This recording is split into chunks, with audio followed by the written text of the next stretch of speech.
Welcome to the show. My name is Charlton with Big C. This is Charlton and Big C Sports coming to you worldwide on the Big C Sports Network, the number one network in the United States of America. And Big C Sports has been voted the number one sports show in the universe, according to Big C and them good old boys down south. I want to say bienvenidos to all of our listeners across the pond in London, England, as well as Latin America. Of course, you good old boys from Africa, you know we love you over in Africa. But there's still no one we love more than the good old boys in Canada, outside of you good old boys down south, and the land of the free, and the home of the brave. Big C, how's it going for you good old boys down south?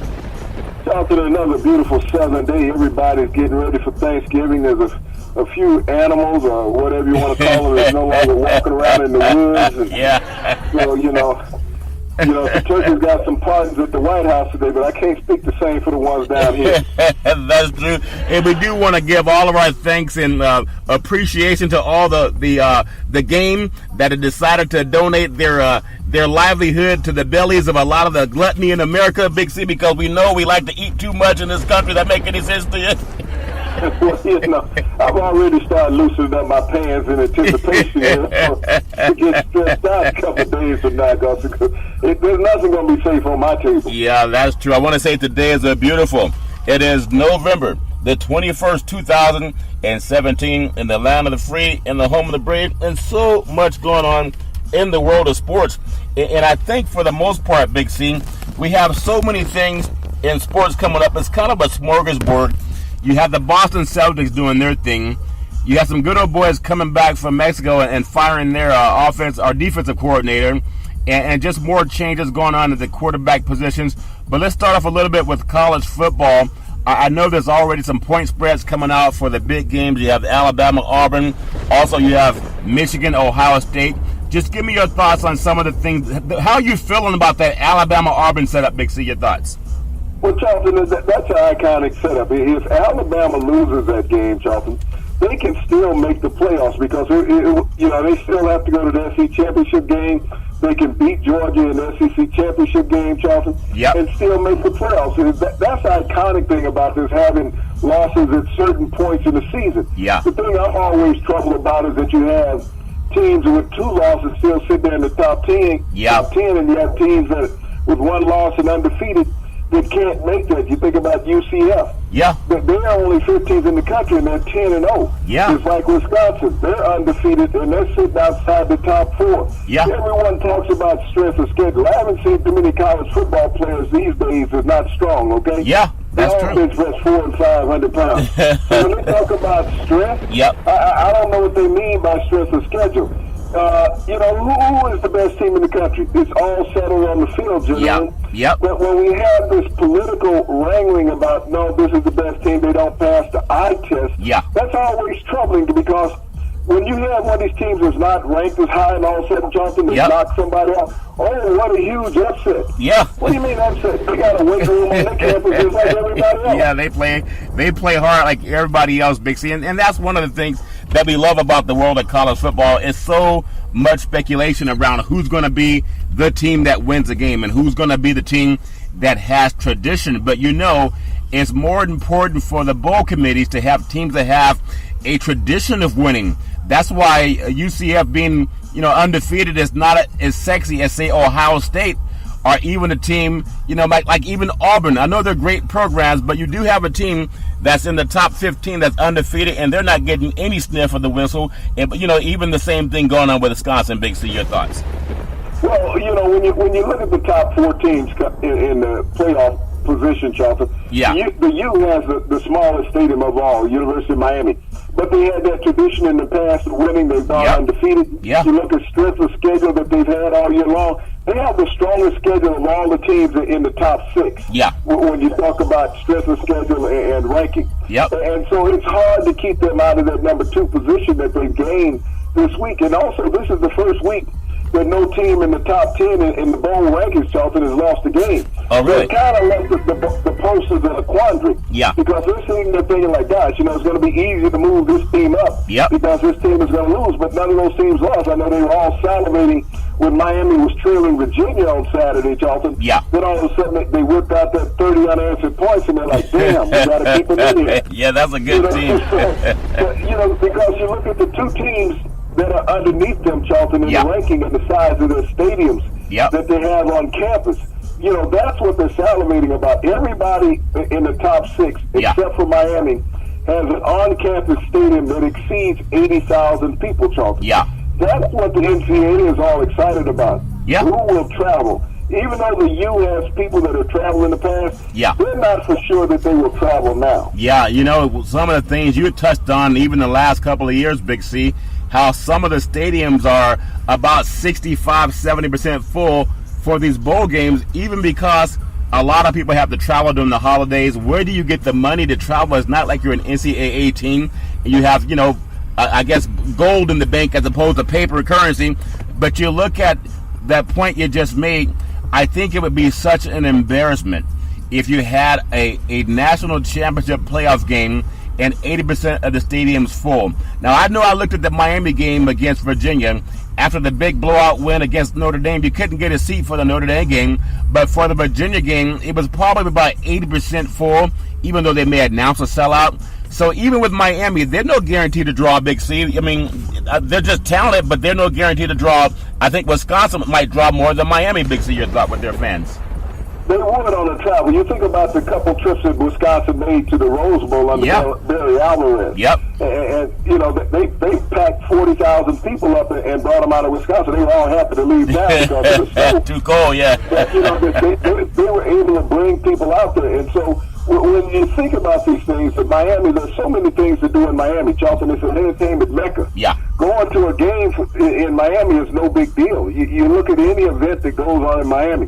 Whether it's the University of Miami, whether it's the Miami Dolphins, they still playing, aren't they? I think they're still playing the football. I think they're still playing. The Miami Marlins. Nobody can pack a house down in Miami. That game against Notre Dame, Charlton, was the only sellout of the season of a game played in Miami. Other than the All-Star baseball game, Charlton. Not even the Heat sellout.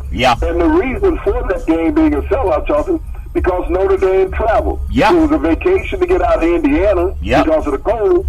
But they also wanted to come down and see if they could rub it in the Canes' face. That's a good point. When you think about how much it costs, and you talked about this before, how much it costs to get an airline ticket. And we know they fly charter, these college programs. They're not standing in line, you know, like everybody else traveling for the holidays. But they charter planes. There's still a lot of money involved, but they don't charter planes for their fan base. And if you don't have a crazy fan base that's going to travel anyway, you know, the way I see the University of Alabama, they travel all the time. Georgia's going to travel. You know, Auburn's going to travel fans. Even if you come out to the West Coast, the Huskies always have a large crowd up in Seattle. But and everyone's going to fill up the Rose Bowl. USC travels well, but when you look at those teams, you look at Michigan, Ohio State. Not one of those teams are going to make it into the Final Four. But I do want to get your thoughts on this big game coming up with Michigan, Ohio State. Bo Schembechler, Woody Hayes from back in the day. Now you have Harbaugh trying to get a big win, and I don't know if he can ever get that big win because Ohio State's a better football team, even though they're Jekyll and Hyde too. Big C, your thoughts? Well, Charlton, don't count Ohio State out of this thing just yet. Oh, really? Now look at the scenario that can occur. If Alabama loses, okay? This week against Auburn, then they lose in the SEC championship game, Charlton. No way Alabama gets in there. Okay?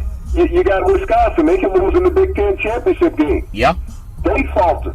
Oklahoma still has to play the Big 12 championship in West game. Virginia too. Also, this week in West Virginia. They faltered. So, you know, there's still chances of them leapfrogging because what people will look at said, well, strength of schedule. You know, Oklahoma beat them, but Oklahoma still lost in their championship game. Ohio State wins out from here. 3 other teams loses. I guarantee you Ohio State would get in. They honestly would. If 3 teams, because Miami still has to play Clemson. So Ohio State is not out of this. They're sitting at number 9. There's a scenario sitting in play that they would have an opportunity to get in if they went out and there's 4 losses in front of them. They will leapfrog somebody, Charlton, and get in. Notre Dame is out completely because they don't have a conference championship game. No, and they got to play Stanford this weekend on the farm, and Stanford should have Love playing a little bit healthier. Notre Dame doing a lot of travel in the last 3 weeks. They played at Miami, coming back home and had a close win against a military school, and then also they go across the country to play at Stanford, so that's making it difficult on Notre Dame, and they're a little bit banged up too. But the team that's probably not getting much respect, that still has the national championship trophy, on display, Big C, is Clemson. Now, how does Clemson weigh in? They had that one setback, I think 3-point loss on the road at Syracuse. Outside of that, they had a couple of close calls, but this is a team that really has been running the table, except for maybe a hiccup or two every year they have. Big C, your thoughts? Well, Charlton, like you said, they do have that one loss at Syracuse, but you got to look at Syracuse will end the season with a losing record. Yeah. So you can't look at that as they say a quality loss. Yep. Even though it is a loss, they Yep. did lose that quarterback Kelly Bryant in the game to a concussion. Yeah. He went in with a sprained ankle and came out with a concussion. Yeah. So it's about the eye test. I mean, Clemson gets favoritism because of the past two appearances in the national championship game, just like Alabama. Yeah. Alabama gets that favoritism because they've been there. Both of these teams will travel. You think about the ratings in the last two championship games with those two teams, Charlton, as well as the score.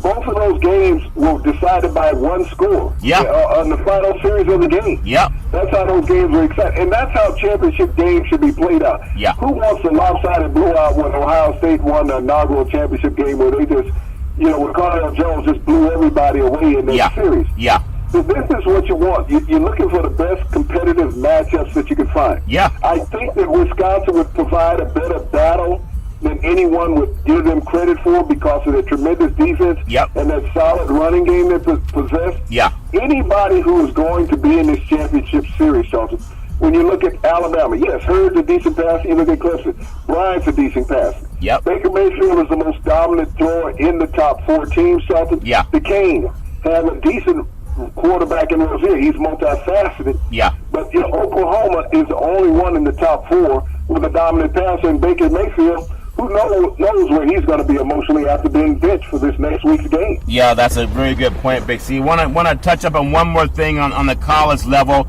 and I know that we get into these issues of what team is going to represent whom, but I just want to get your thoughts on this.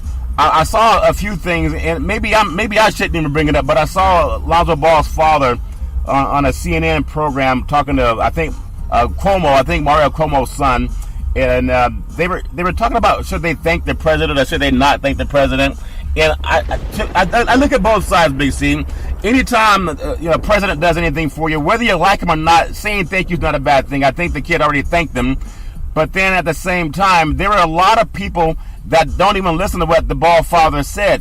He said the attorneys that we put together with the U.S. consulate, that's who helped get my kids out of China. The president came along and he was like a bandwagon fan grandstanding, and all he said was take it easy on the kids. He didn't put up any money. He didn't spend much time, and he just came in and said, hey, I'm the one who got him out. But there were a lot of lawyers in the U.S. consulate that got those kids out of China.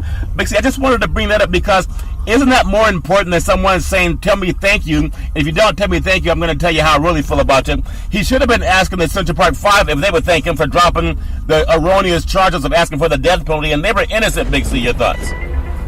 Charlton, as the President of the United States, you should not go out expecting accolades for doing your job, regardless of what level you do your job at. Yeah. This is what you were elected to do. You were elected to be a quiet professional. Yeah. But Donald Trump has exceeded all of what this office stands for, Charlton. Yeah. His mouth and his tweet can never stop. No. When you go out and you're demanding appreciation, this is not the cabinet that's sitting around sucking up to you. Yeah. You're going around demanding that private citizens say thank you to you. Okay? Yeah. That's not part of his base. Regardless of what he did interaction-wise here in China, if there was any diplomatic, intervention that he used, that's his job as commander-in-chief. Yeah. Does he go out and ask the military guys to say thank you when they come back from combat because they survived? Yeah. Is this what he demands of everybody? No. Whenever something goes on, did he demand a thank you from the people of Puerto Rico when he went down there and threw them paper towels? No. In the rain? No. Did he demand a thank you from the people of Houston when he said, hey, we're going to, pass a bill to get you tremendous disaster aid? Yeah. This is what the thing, when I look at the president, the president has a preponderancy for attacking people of dark complexion. Yeah. I've noticed that. You know, everybody he attacks has a dark complexion. When he attacked the NFL players, call them SOBs. He was attacking the dark complected players. You know, here it is, he's attacking the Ball family. A minor. Minors. He's attacked the immigrants that are trying to come into this country. Only the ones from the Middle East with a dark complexion. He's not attacked the Asian immigrants, the European immigrants.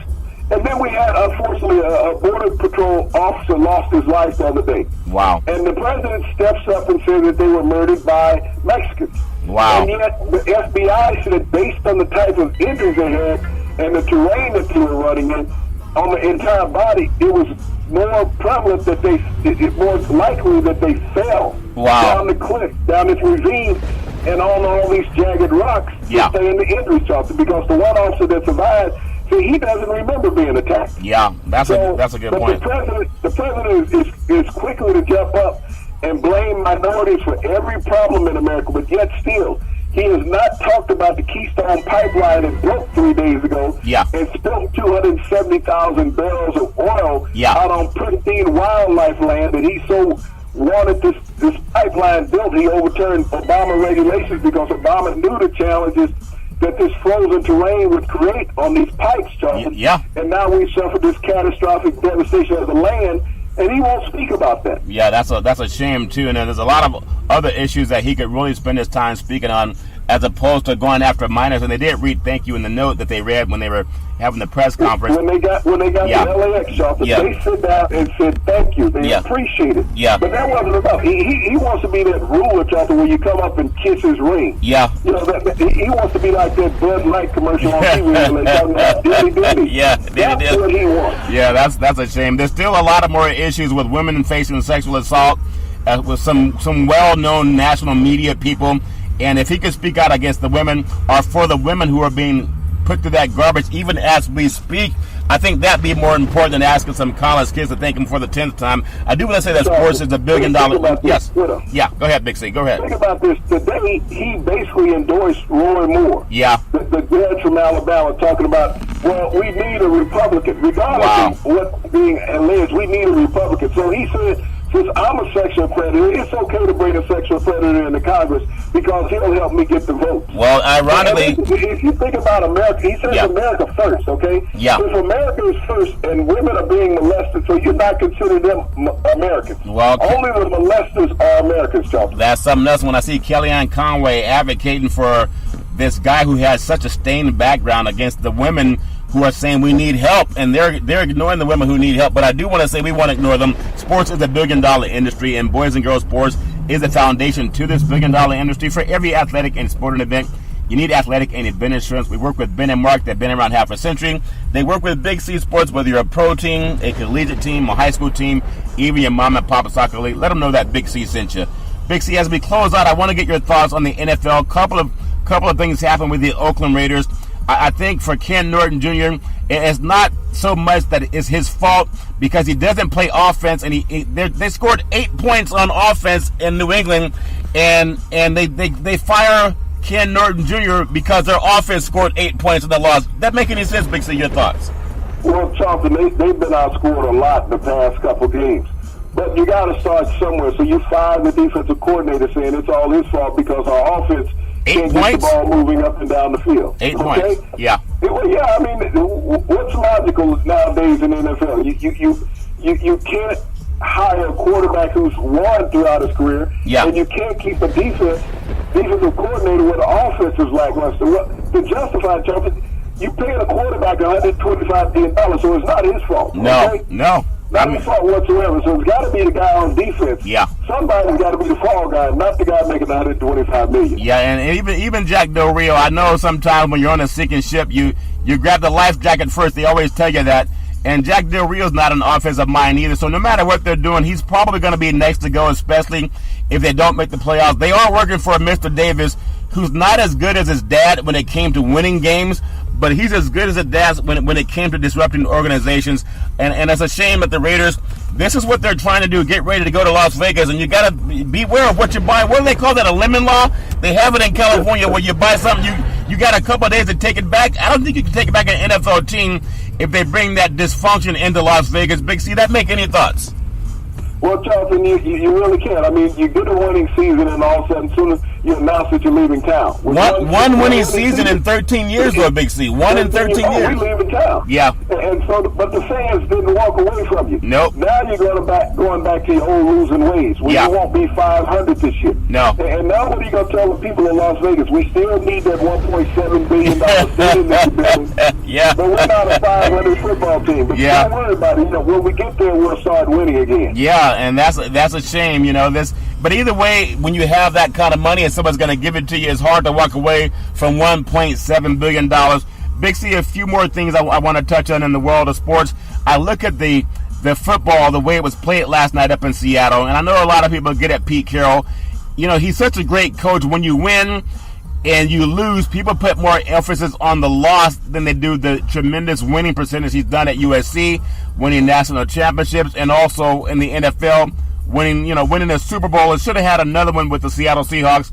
But the play calling, I think still, when I go back to when they did not give the ball to Beast Mode, Pete Carroll took the blame for Russell Wilson doing an audible at the line of scrimmage. Everyone in the world knew that Beast Mode was averaging 4 yards a carry in the Super Bowl. On the 1 yard line, they throw a pass play so he could get someone going to Disneyland that didn't look like Beast Mode. As I think about it more and more, and I hear rumblings why a lot of the team doesn't like Russell Wilson. And I know a lot of people don't want to say that publicly. But one of the things a lot of guys know about, Richard Sherman included, they know that Carroll didn't call a pass play on the 1 yard line. I'm just hearing that rumor come out of the dark. Mix of your thoughts. Well, Charlton, you and I differ on this. I mean, I'm looking at Pete Carroll's history, okay? Yeah. Russell Wilson wasn't quarterback in USC when he lost the national championship to Texas, okay? Yeah. But let's take Russell Wilson out of that equation. Yeah. All right? And people still have questions about the Super Bowl call, not giving the ball to Beast Mode, okay? And throwing the pick at the goal line. Yeah. Let's go to number 3. Last night, Charlton. I don't think Russell Wilson was on the field goal team last night with 7 seconds to go in the first half when you could have kicked the field goal to get 3 points on the scoreboard. Yeah. And you decided to run a trick play. Yeah. Okay? So, when you talk about Russell Wilson is Seattle's leading rusher. Yeah. He accounts right now for 83% of the team's offense. Yep. The quarterback. He accounts for 83% of the team's offense. Yet other guys are getting a paycheck. Yeah. And all that's due, Charlton, to the head coach not making the proper decisions. You bring in an overweight Eddie Lacy, who's been non-productive. There's been plenty of running backs. Adrian Peterson was available at that time. We've seen what he's done in Arizona when they had the opportunity to run the ball. Yep. So you didn't bother to get Russell Wilson any help in the offseason. The receivers you brought in are not household names. Jimmy Graham has never lived up to the lore that he had in New Orleans. Yeah. So, I question Pete Carroll because it's been too consistent in bad scenarios. Everyone says, just like in last year's Super Bowl, that Matt Ryan, he audibled in some situations also. Yeah. You recognize things and you feel that you can get the play call. Yep. But, a defense is paid to stop you also. But in last night's game, I think about the bashing that Russell Wilson has taken all season. He's been hit probably more times than Cam Newton. Yeah. When you look at it as told. But this is a guy that goes out every game, Charlton, plays like crazy. The fumble last night he had no blocking. Yeah. Okay? Yeah. So is that Russell Wilson's fault that his offensive line is inept? Or is that the coach's fault because he feels that these are the best players that he can put on the field? So I don't blame Russell Wilson in any decision that he's making. He's one of the most highly intelligent quarterbacks in the NFL. Yeah. But I question Pete Carroll, Charlton, because he has a history of this. Going back to USC, making bad decisions. He has won. He's won national championships. Yep. He won Super Bowls.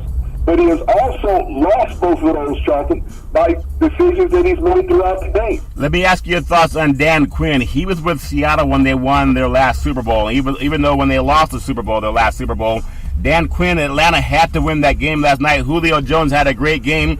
In fact, I think they called him player of the game. Makes some incredible catches. He and Ryan were hooking up last night, but you could see the absence of not having Chancellor and Sherman in that defensive secondary. It's just like anything else. They lose a little bit of the chemistry, and you lose that thing that made Seattle so dominant. So even with that, I think they were right there where they could have won it. But like you always say, there's always that small little decision that can help you win or lose a game. Let me ask you what this does for Atlanta. They still have to compete against the Saints, and they have to compete against Carolina. Even though they had a must-win last night, do you see any way that Atlanta can find a way to get back in the chase for the South, Big C, and the NFC? Well, Charleston, when you think about this game last night, Seattle lost their number 3 quarterback early in the game. Yeah. So they were down to 2 guys who weren't even playing football. One guy wasn't even playing football a week ago. Yeah. Another guy hadn't played all year. So this is what they were sitting at. Yeah. You got 2 guys out there basically practice roster players playing against Julio Jones. Yeah. Julio Jones should have had a night where he had 200 yards. Yeah. Yeah. That's what he should have had last night. You know, and he had a good game, but he didn't have a killer game. He didn't have an Antonio Brown game. Yeah. So that still lets you know where Atlanta's offense is. Yeah. Now, Freeman is still out under concussion protocol. Yeah. The offensive line got a little banged up last night. Yep. Matt Ryan really needed this game to instill a little confidence back in himself. Yeah. But that New Orleans defense that he replaced Charleston, as well as that Carolina defense, Yeah. they're not Seattle, okay? They still have all their healthy players in place. Yeah. Seattle was a team that was reeling and still almost won the game. You think about it. If Russell Wilson's fumble hadn't been returned for a touchdown, Yep. and Pete Carroll hadn't screwed up at the end of the first half, Yeah. that's 10 points right there, Charlton. Yeah. What was the difference in the game? That's a good point, It too. was 3. There Yeah. was a 3-point difference in the game. So Seattle outplayed them. It's just they got the breaks. And also, speaking of the breaks, their field goal kicker, Seattle's lost 2 games at home for the first time back-to-back since 2012, I believe. And their kicker missed 4 field goals in those last 2 losses. Last night we saw against the Falcons and also against the Redskins before that. Big C, back in the day, there was a man by the name of Drew Bondini Brown. He was Muhammad Ali's right-hand man. He would always tell Ali, with all you got to use, how can you lose? Rumble, young men rumble. Big C, what are you looking forward to in the sports universe? Well, Charlton, you asked that iconic question, what do you have to lose? Yeah. The Boston Celtics. When will they lose? Yeah. You're talking about streaking. This takes me back to the 70s when people used to run through the stadiums with no clothes on. Yeah. You know, when you're talking about the streak that they have going, the Yeah. Boston Celtics are red hot. Yeah. I guess that green stands for go right now. And so I'm all excited about the Boston Celtics. People say, it's just a phase right now. The phase in any professional sport, Charlton, is about winning. Yeah. And so I'm believing in the Celtics right now. Well, I tell you, winning is contagious, and they definitely got it going on. I kind of feel sorry for Kyrie Irving because he doesn't have LeBron to yell at him anymore to get him motivated. Big C, but you can find him yelling every Monday through Friday at 5 and 6 p.m. worldwide. Follow Big C Sports on the Big C Sports Network, the #1 network in the United States of America. And Big C Sports has been voted the #1 sports show in the universe, according to Big C and the good old boys down south. As we always tell you, there's never, ever any excuse for domestic violence. If you know any woman going through that garbage, please call 911 because no woman should have to deal with it on her own. And as we always tell you on every Big C Sports show, we thank you, we appreciate you, and we hope that you have a super fantastic day.